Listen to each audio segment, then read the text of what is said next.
Roberto De Rossi es docente e investigador de la Cátedra de Fitopatología de acá, de la Universidad Católica de Córdoba. Tino nos va a estar comentando un poco cómo viene la sanidad de los cultivos y hablarnos de la vedette de esta campaña, la chicharrita. Gracias, Tino. Buen día a todos, espero que estén muy bien, ya llegando al final. Muchas gracias a CREA siempre por la invitación, por tenernos a cuenta.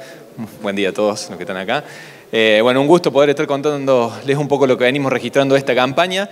Si se fijan el título que habíamos planeado con CREA pensando en qué íbamos a hablar, y esto había salido ya hace, como siempre, previendo los ensayos que se vienen generando, era sanidad de cultivos. Íbamos a hablar más de qué es lo que venía pasando en estas últimas semanas, que tenemos más presencia de mildew, mancha jorrana en soja, tizón, cercóspora. Pero bueno, saben que hay una vedette, que tenemos un problema clave, puntual y que nos está llamando la atención y tuvimos que modificar un poco lo que veníamos a contarles para tratar de entender en qué situación estamos, qué es lo que está ocurriendo, si es de acá solamente. Hay muchísimas consultas y mucha desinformación al respecto, ¿sí? Porque no estamos acostumbrados a manejar una situación compleja como es la que estamos viviendo con esta enfermedad que se llama complejo del achaparramiento o espiroplasma, y ahí vamos a tratar de ver cuáles son las cosas que nos van a ayudar a entenderlo un poquito más, porque es bastante compleja en sí, ¿sí? Cuando nos ponemos a pensar en esto, ¿sí?, empezamos a relacionar primero qué es esta enfermedad, que es lo primero que empiezan a consultar, síntomas raros. Van a ver que siempre que hablen con un fitopatólogo les vamos a estar mostrando el famoso triángulo donde tiene que estar el hospedante, ¿sí?, susceptible, y ahí es donde vamos a ver qué susceptibilidad tenemos en los lotes de nuestros híbridos, tenemos resistencia, tenemos tolerancia, qué necesitábamos conocer de nuestros híbridos, qué sabemos o qué no sabemos. Este es el puntito de abajo, ¿no? No, este. Ahí está. ¿Qué sabemos de nuestros híbridos que estamos sembrando? ¿Qué sabemos, sí, del patógeno? ¿Qué sabemos de los híbridos? ¿Y qué sabemos justamente de las condiciones ambientales? Y en el medio todas las interacciones que hay. Recién estuvieron hablando de estreses. Fede les mostró de los distintos estreses y cómo cambian los materiales frente a un estrés. Hablaron de nutrición anteriormente con Jorge y lo mismo que pasa en trigo pasa en maíz. Todo eso va a tener que ver para poder entender la situación, pero tenemos que tener en cuenta que a eso le tenemos que sumar algo distinto, raro, que no estamos acostumbrados a manejar, que es en enfermedades sumarle una cuarta variable totalmente distinta, que es el manejo de un vector. Los que hayan trabajado, los que estén más en zona de Río Cuarto, capaz que esto ya tienen algún conocimiento. En la facu seguramente los que le cursaron es una enfermedad tipo que siempre la vemos y tratamos de entender, pero esta es otra enfermedad totalmente distinta, que tiene otras condiciones, es distinta al mal de Río Cuarto, y eso nos hace que tengamos que profundizar un poco en todas estas interacciones para poder entenderla. Ahora, de nuevo, ¿qué es esta enfermedad? Vamos a seguir tratando de profundizarla. Un complejo, y eso les tiene que quedar claro, ¿sí? Van a escuchar que se le dice achaparramiento, se le dice cornerstone, se le dice cornerstone disease, cornerstone fitoplasma, cornerstone espiroplasma. Rayado fino metido también ahí adentro. Entonces van a ver que van a encontrar un montón de nombres para hablar exactamente de lo mismo como síntoma, pero no como afección, no como daño. Entonces ahí es donde vamos a tener que hacer un poco más el desglose. Primero, de nuevo, una chicharrita, ¿sí? Un psicadélico de la familia del Dalbulus maides, que es la única que puede transmitir todos estos vectores y que además es hiperespecífica del cultivo de maíz. Ahí vive, se alimenta, se reproduce, prefiere el cultivo de maíz, solamente va a estar en gramíneas invernales o en alguna otra gramínea, solamente para cobijarse un tiempo, pero para poder vivir y reproducirse tiene que volver al maíz, entonces está totalmente relacionada. Y ahí la primera gran diferencia con lo que me preguntaban hace un rato allá atrás, si era parecida a mal de Río Cuarto, no es parecida. Entonces ahí nos enfocamos que vamos a tener que ver qué es lo que hacemos con los ciclos y con la generación y con las fechas de siembra y con las rotaciones con el cultivo de maíz para poder entender su dinámica. Transmite espiroplasma. Fíjense que la foto está a propósito para ver qué es la forma que tiene ese patógeno y que por eso al ser espiralado, a ver si esto funciona acá, al ser espiralado le da su nombre y es el que más se ve y el que más distribuido está, y cuando hacemos todas las muestras es el que sin lugar a dudas sale siempre, pero no es que esté solo. Fuera de espiroplasma también hay otro patógeno, que es fitoplasma, que está dentro de los haces vasculares, principalmente solamente en el floema, por eso la foto mostrándoles ahí las partículas, pero también hay dos virus.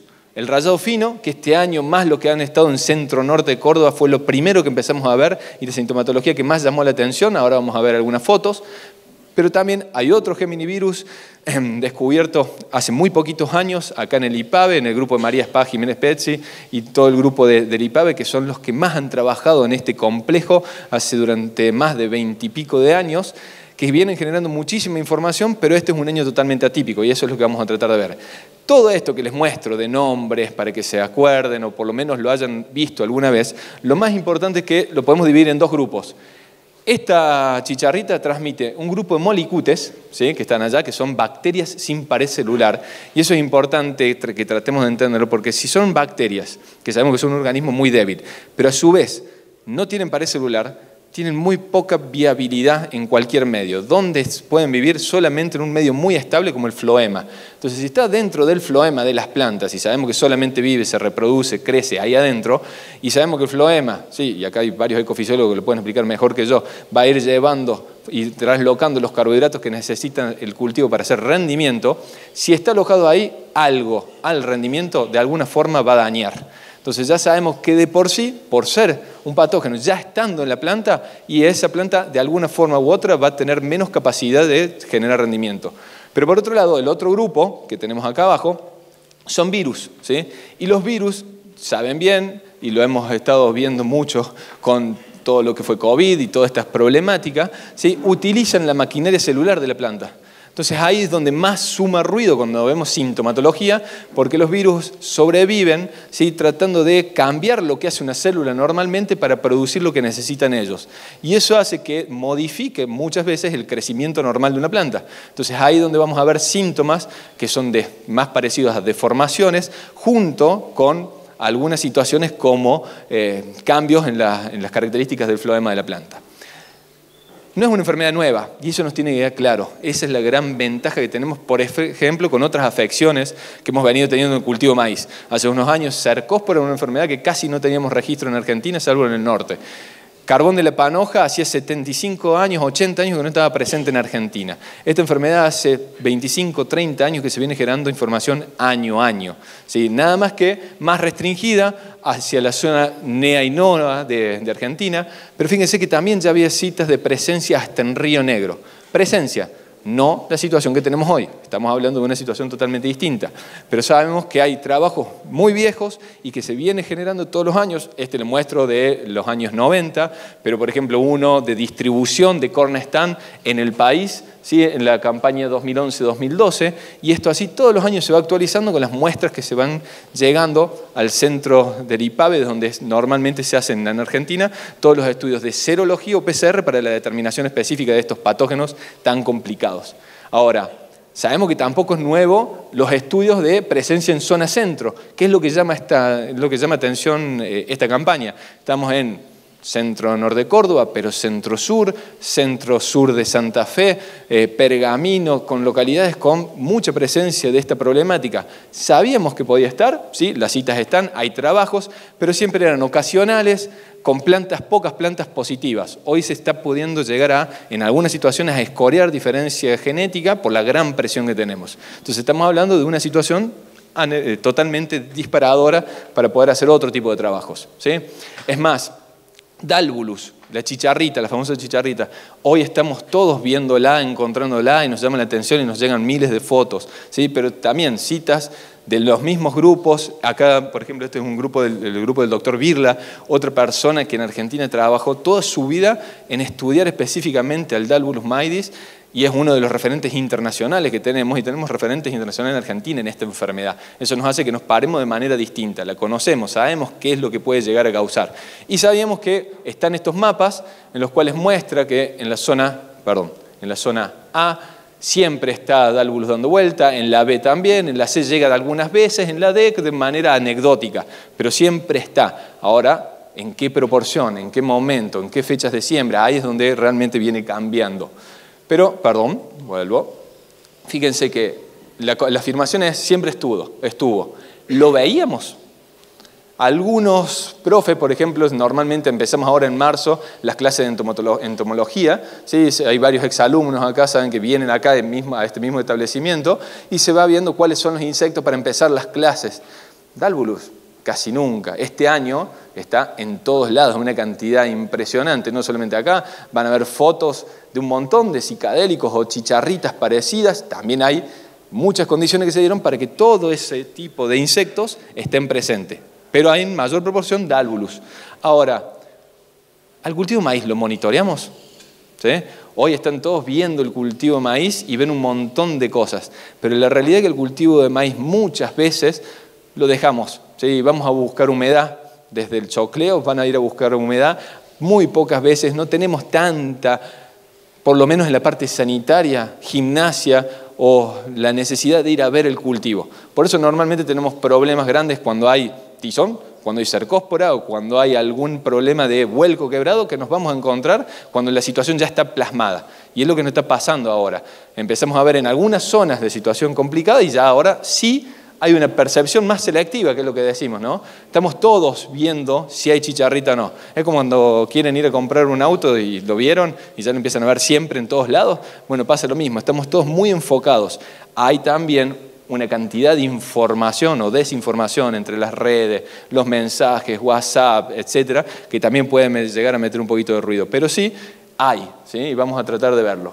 Es cierto, 2020, 2023, 2024 es totalmente distinta, ¿sí? Con todo lo que veníamos hablando, hemos tenido capacitaciones. Es más, el año pasado tuve que organizar la parte sanitaria del Congreso Internacional de Maíz que se hizo en Entre Ríos. Hicimos un taller específico de las dos problemáticas que veíamos en Argentina como las dos más preocupantes a corto plazo, Cornestán y el carbón de la panoja. Vinieron los especialistas argentinos, pero también vinieron gente de Brasil y de Estados Unidos, porque ya lo veníamos viendo en un increscendo. Ahora, como este año, nada, ¿sí? Entonces hay que tratar de entender de que esta situación de ver tantas chicharritas en distintas fechas de siembra, distintas regiones, es totalmente anecdótica. Tenemos síntomas foliares, pero lógicamente lo que más nos importa es cómo nos va a afectar en el daño que estamos haciendo en el rendimiento del cultivo. Ahí es donde tenemos que hacer foco. Y vamos a ver por qué hacer foco allá en la última foto y no tanto en estas dos que estamos acá viendo, ¿sí? Primero, entender un poquito, son hipótesis. Está en estudio, no sabemos exactamente qué es lo que pasó, pero sí, como bien decían Fede recién, venimos de años muy complicados ambientalmente, ¿sí? Venimos de lotes abandonados. Han visto y hemos charlado con muchos de lotes de maíz en distintas zonas que directamente ni se cosecharon. Eso hace que, junto con los maíces guachos, el invierno benigno, recién Fede le mostró un montón de datos, ahí solamente le puse uno anecdótico de acá, de Río Seco, de todos los años cómo veníamos juntando heladas agronómicas y cómo el año pasado fueron muy cambiantes en una menor cantidad, y eso se repitió en todos lados, hace que tengamos más posibilidades de que tengamos maíces guachos, maíces en todas las distintas zonas, que además si a eso le sumamos la amplitud de fechas de siembra, van a ver, si hablan con cualquiera de los semilleros, cómo en distintas zonas del país este año se empezó a sembrar con los primeros pulsos de siembra, que normalmente están más restringidos, pero tuvimos desparramado por todo el país fechas de siembra, de las primeras lluvias de agosto hasta febrero. Eso hace que tengamos un puente verde muy grande, muy importante, para que en algunas zonas empecemos a registrar mayor proporción de vector y, lógicamente, si hay más vector, más probabilidad de tener presente esta enfermedad, ¿sí? Estos son los famosos puentes verdes, inclusive los lotes bajo riego o los lotes de producción de semilla que se empiezan a sembrar antes. Acá falta información, pero falta toda la zona tambera que empieza a sembrar antes para dar animales, que San Justo es una zona, Entre Ríos son las dos zonas realmente calientes de este año, pero siempre estuvo en el NE y NOA en algunas localidades. Y esto les decimos de siempre porque hace varios años que vamos hablando entre los distintos especialistas o los semilleros para ir a buscar la localidad donde hay mayor presión para ir a hacer scoring, ¿sí? Para ir a ver cómo está la genética. Y siempre vamos viendo que donde va algún semillero van todos los otros a ver, porque ahí es donde se dieron algunas condiciones o se hizo algún ensayo específico, ¿sí? De sembrar anticipadamente, cosecharlo, hacer un lote al lado de un lote de riego, siembra muy tardía, para ver que se vaya enfermando de una manera más importante. Pero tenemos maíces guachos por todos lados, riego distribuido en todos lados, y plantas así que eran cobijo de Dálvulus por todos lados también.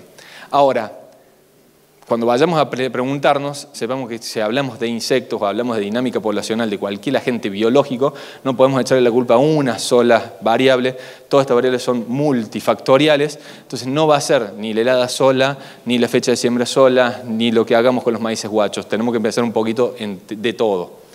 Ahora, achaparramiento. ¿Por qué achaparramiento? Porque es el síntoma más importante, lo que más llama la atención, y porque cuando llega temprano, ¿sí?, a un híbrido susceptible con temperaturas cálidas, los maíces van a quedar así, ¿sí?, todos chicos, no va a haber producción. Por eso en esos momentos, cuando tenés plantas que no han superado el metro, lógicamente la correlación de esa sintomatología con rinde es muy alta, no rinde.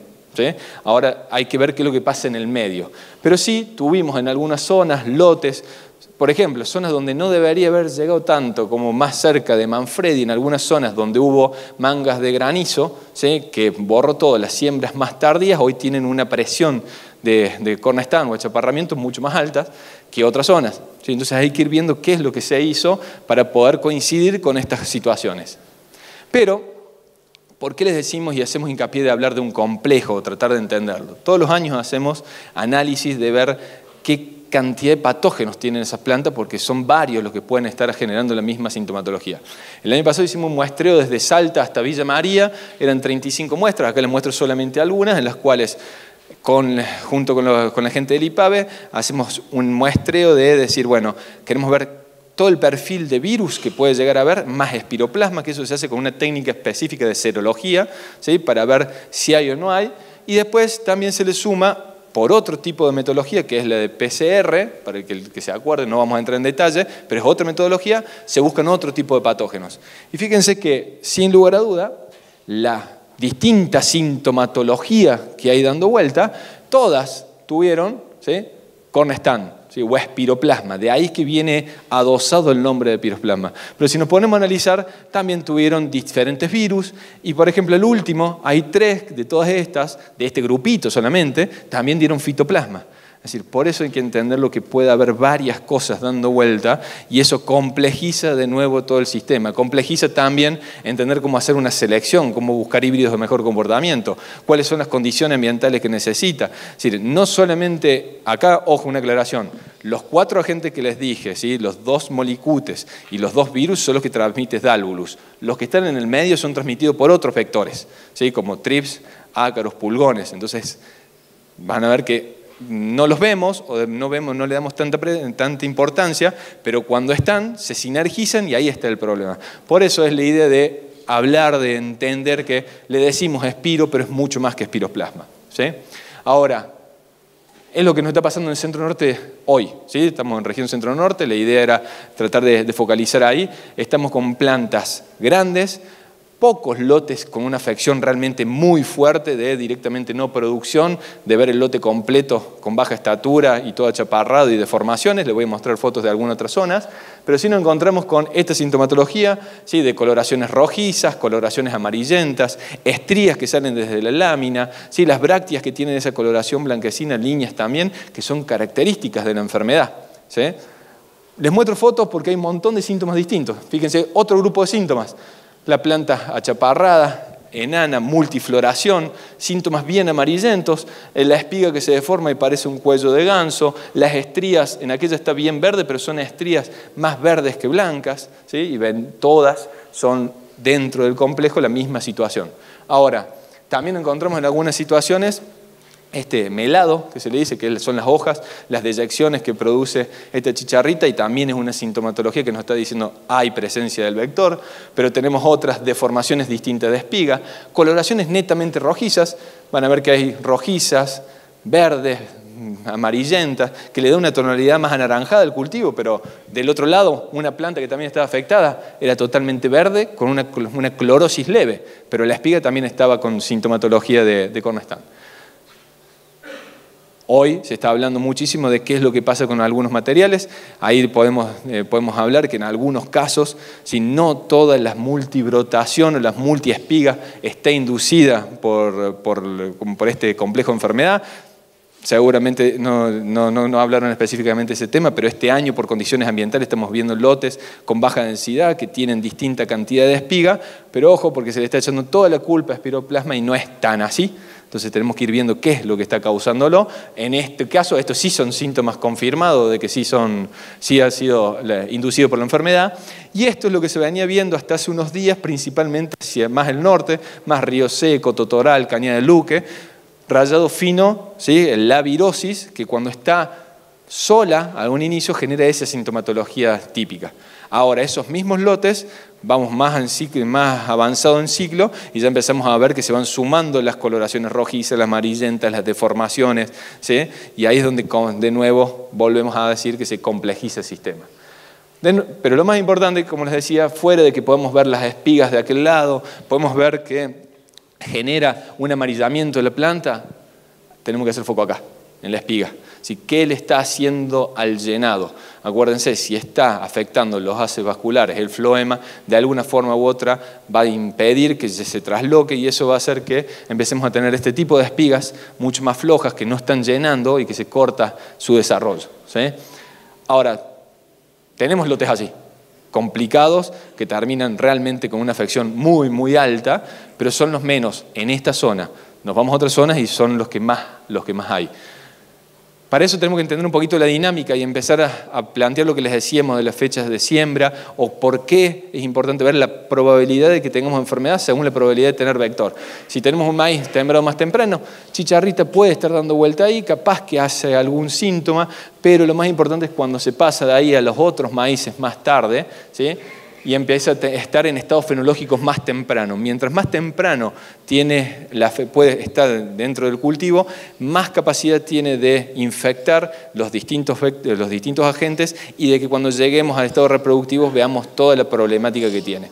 Si está en alta en alta población sobre un maíz chico, B1, B2, B3, B4, B5, B6, hasta B7, B8, son casi todas las citas, es donde tenemos los problemas de los lotes completamente enanos, chicos, achaparrados, sin producción. Ahora, fíjense este es un campo acá en Gancedo, toda la sintomatología rojiza, plantas deformes, no estaba por producir, y el productor al lado sembró, estaba en B6, B5, B6, lo mismo. Esto es lo que tenemos que entender, que acá, ¿sí? La situación problema, esta era grave, pero ya esta con 5 o 6 hojas ya teníamos entrenudos en cortos, ya había en planta chica síntomas de, ¿cómo se llama?, de colores rojizos, ya había presencia de rayado fino. Ahí es donde tenemos que entender el manejo, que cuando vemos un lote complicado, lógicamente ahí deberíamos ir a otro tipo de cultivo como estrategia. Ahora, fíjense, con todos estos síntomas que les dije, lo complicado que es, lo poco que normalmente entramos al maíz, ¿cómo hacemos para medir? ¿Cómo hacemos para sacar un dato? Porque en realidad hoy todos queremos salir de acá y decir, bueno, ¿cuánto tengo afectado nuestro lote? ¿Qué es lo que estoy haciendo? ¿Qué expectativa tengo de rendimiento? Lo más importante es que tenemos que entender claro que hasta R4, R5, ¿sí? Cuando empezamos a ver que de abajo hacia arriba se empiezan a entregar las hojas, es lo máximo que podemos ver desde sintomatología, ¿sí? Ahí es donde tenemos que hacer foco de medir incidencia y severidad, poder ver cómo está el cultivo en la cantidad de plantas afectadas y en la severidad que tiene cada planta. Pero eso muchas veces, o la gran mayoría de veces, no correlaciona con rendimiento. Entonces vamos a tener que hacer una segunda evaluación yendo a madurez fisiológica y ver cómo están las espigas de esos materiales, ¿sí? Entonces, fíjense que hay distintas propuestas publicadas, también nos tenemos que manejar con información que está generada, de por ejemplo hacer 3 estaciones de muestreo con 15 plantas. A mi entender eso es muy poco, más en nuestra zona estamos acostumbrados a medir cogollero en 100 plantas, caminemos 100 plantas y hagamos una evaluación un poco más exhaustiva y nos llevemos un dato mucho más robusto de qué cantidad de incidencia tenemos. Saben que hay distintas propuestas de medir severidad y están basadas todas en síntomas de planta, sin síntomas, amarillamiento, borde foliar, veteados. Recién cuando llegamos acá, los valores de 4, que puede ser el 4 o 4, 5 y 6, dependiendo de cómo lo tomemos, son las estrías, un poquito menos de altura, multiespigas o entrega de muerte prematura. Hasta el 4 tenemos bastante error, porque fíjense la foto que les mostraba, y es más, con muchos de ustedes antes de entrar acá hablábamos, lo veía un maíz que tenía una expectativa bárbara, entro a ver las espigas y las espigas están chupadas, no están produciendo, cortaron el llenado y empezás a ver que tenían algunos síntomas de espiro. Entonces ahí es donde tenemos que empezar a hacer un poquito más de esfuerzo y volver y medir rendimiento.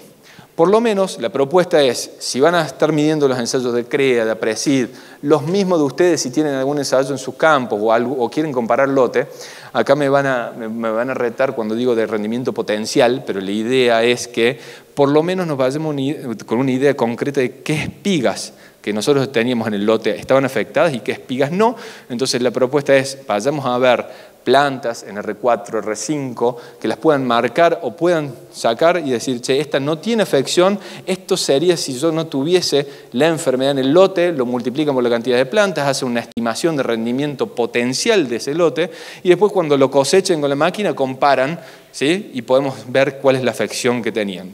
¿Por qué decimos esto? Porque normalmente cuando hacemos los ensayos, vemos los ensayos de CREA, de APRESID o de cualquiera que estemos viendo de ensayos en macro parcela, puede haber mucho ruido, podemos estar comparando materiales, ¿sí? Que tienen distinto comportamiento, que se vieron afectados de manera distinta por el complejo Cornestán, pero que capaz que están un poco más abajo del ranking porque estamos comparando densidades que no son las mismas, o ciclos que no son los mismos, o recién Fede les mostraba cómo cada híbrido tiene una interacción entre densidad y fertilización distinta, pero en los ensayos metemos la misma densidad y la misma fertilización a todos, ¿sí? Por otro lado, si alguno puede, tiene más tiempo, hay escalas para ver específicamente el daño en espiga, ¿sí?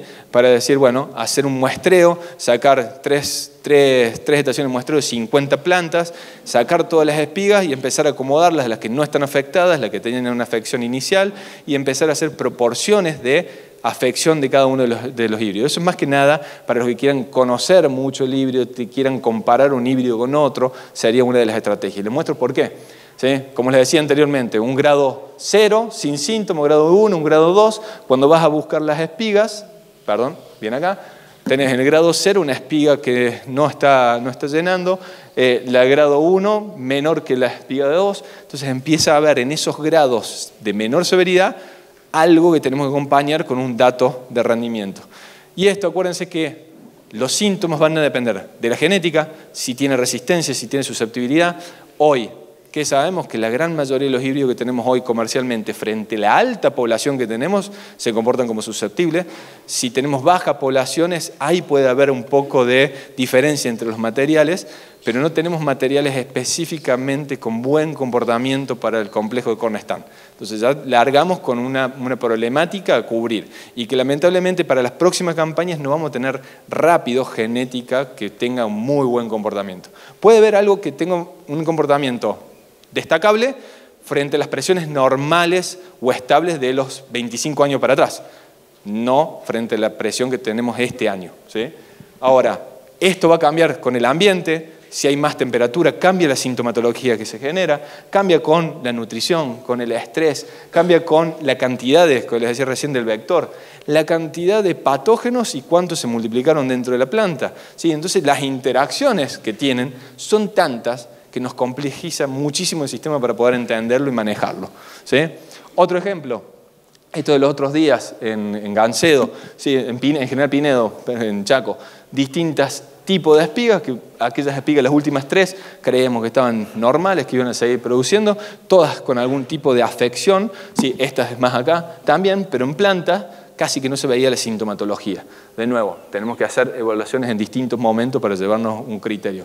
O en este caso, un trabajo que está dentro de una tesis de una maestría que estamos dirigiendo, con distintos genotipos, todos evaluados con distintas técnicas para diagnosticarlo. Todas las plantas con distinta sintomatología tenían espiroplasma positivo, pero también 2 de ellas también tenían fitoplasma. Volvemos al mismo tema, la complejidad, ¿sí? Y ver que cada híbrido además potencialmente, ¿sí? Si no tenía enfermedad, fíjense, este es el híbrido 1, este es el híbrido 2, distintas formas de generar rendimiento, eso sabemos que va a variar, número de plantas, forma de espiga, todo lo que son las características de generación de rendimiento, pero una planta afectada quedaba así, en el otro híbrido una planta afectada quedaba así. Entonces, de nuevo, tenemos que ir híbrido por híbrido, lote por lote. O los síntomas que estamos viendo más en la zona, amarillamiento de las puntas de las hojas o coloraciones rojizas. Y fíjense la espiga de uno y otro. ¿Sí? Aquel sería más complejo de síntoma, pero en este caso está más complejo por la espiga. De nuevo, como para reafirmar ese concepto de ver un poquito más allá y reafirmar el concepto de enfermedades que no es lo mismo resistencia, susceptibilidad y tolerancia, ¿sí? Resistencia y susceptibilidad, las dos caras de una misma moneda. Sabemos que puede enfermarse mucho o puede enfermarse poco. Es un reconocimiento que tiene la planta sobre el patógeno y empiezan a convivir y va a dejar que se enferme más o se enferme menos. Normalmente los que se enferman más rinden menos, pero hay muchas gamas en el medio que están relacionadas al nivel de tolerancia que tiene un híbrido, que pasa lo mismo en trigo, pasa lo mismo que en soja, pero que en estas enfermedades se ve mucho más, que es la capacidad de poder seguir rindiendo, poder generar, rinde a pesar de tener enfermedad. Y vamos a ver híbridos que se ponen todos rojos o se ponen todos amarillos o que quedan con menos altura, pero que tienen una espiga que rinde realmente muy bien, porque la afección le va por una parte del metabolismo que no se ve tan afectada, ¿sí? Y hay otros híbridos que en las primeras infecciones la espiga se reabsorbe y ya no produce más. Entonces vos visualmente ves un híbrido muy lindo de 2,5 metros, todo verde, cuando vas a ver la espiga no tenés rendimiento, ¿sí? Entonces, de nuevo, como para mostrarles de estos ensayos, de decirles, che, este año es un año para medir, para tratar de gastar un poco más de tiempo en qué vamos a decir, pues lo más importante, como es una enfermedad que no teníamos en conocimiento, no estábamos tan acostumbrados, no empezar a generar información que después sea desinformación, sino si vamos a medir o vamos a tratar de ver cuánta enfermedad tengamos, por lo menos hacer algunos trabajitos más. En este caso es lo que les decía antes de cosechar espigas que no tenían sintomatología y comparar después el rendimiento potencial, digamos, el rendimiento que podría haber tenido si no tenía planta sana y el rendimiento del lote o de la parcela o de la franja y comparar cuál fue el delta, la merma, la diferencia de rendimiento, que ahí se lo podemos atribuir un poco más a la enfermedad que si hacemos directamente la cosecha completa, ¿sí? Y cerrando, lo mismo, como lo que les decía, los trabajos de ir generando en una escala diferentes gamas de espiga y decir cuántas espigas tengo de cada uno de la escala para poder entender cómo afecta esta patología a cada uno de los híbridos en general, ¿sí? Y así te quedan los gráficos y puedes comparar cómo generó rendimiento uno a otro dependiendo de la gama de espigas que genera. Ojo, que nos podemos confundir, y más ahora en estos primeros días de marzo, que justamente con todas estas interacciones con el ambiente y estrés que les marcaba Fede, empezamos a ver todas estas interacciones dentro de los lotes, las plantas empiezan a secarse anticipadamente por removilización y después también se suben los patógenos. Entonces hay removilización inducida por el ambiente más patógenos, hace secados anticipados y muchas fotos que están llegando estos últimos días son más esto que espiro. Entonces también hay que separar un poco una cosa de la otra, ¿sí? ¿Qué podemos hacer?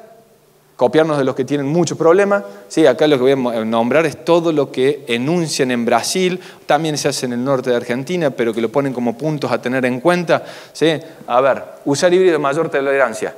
La idea es que trabajemos en conjunto, que ayudemos a los semilleros, veamos qué es lo que van a hacer con la generación de los próximos materiales. Hay muchos semilleros que vienen trabajando bien y fuertemente hace varios años ya en la selección de materiales con mejor tolerancia. Vamos a tener que ver de cómo se adaptan para las distintas zonas. Muchos son probados en el norte, hay que ver si los podemos traer más a zona centro, ¿sí? Vigilar la presencia de chicharritas en fases vegetativas, pero fíjense algo que les voy a recalcar ahora varias veces, manera regional. Lo que hagan cada uno en su lote no tiene tanta implicancia. La chicharrita tiene una capacidad migratoria altísima. Si de por sí sola, más de 20 kilómetros. Si hay corrientes de viento fuerte, puede hacer hasta 300, 500 kilómetros. Hay citas de trabajo. Entonces, sabemos que es muy difícil que vos, si quieras hacer algo específico en tu lote, tengas un impacto.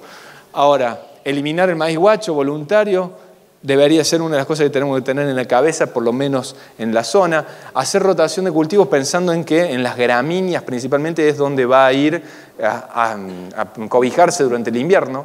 No se va a multiplicar, no va a alimentarse, pero va a estar protegida.